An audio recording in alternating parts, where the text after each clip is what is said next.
Hello, I'm Priscilla and I'm going to give you a short introduction to our poster.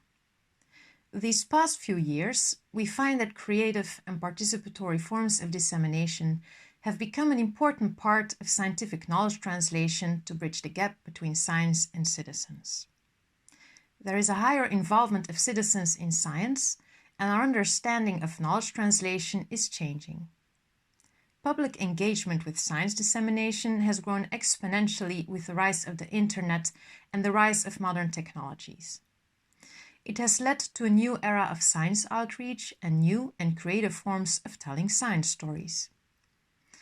Digital media affect the dissemination of information in terms of information access and knowledge creation.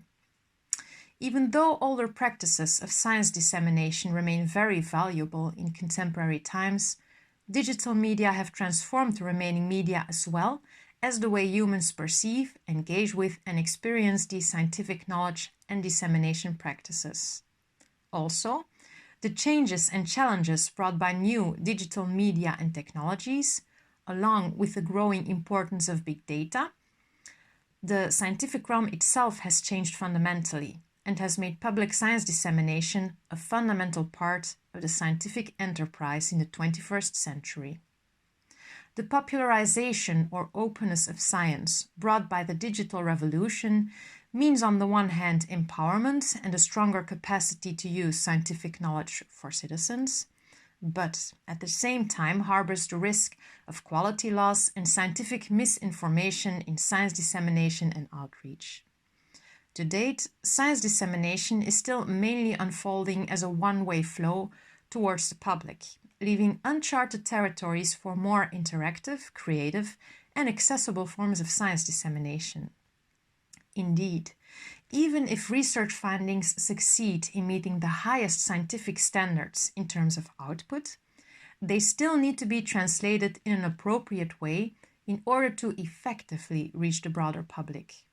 The question is then how to make sense of these attempts of science translation to citizens. When are they considered successful in their public outreach efforts? How can we evaluate them? What criteria can be used to inform the evaluation of the ways in which science is being translated to non-academic audiences? Well, although there is a large body of research on evaluation criteria to assess the scientific quality of research findings, we are still lacking a systematic overview of criteria that can help us to evaluate the translation of research findings in science outputs.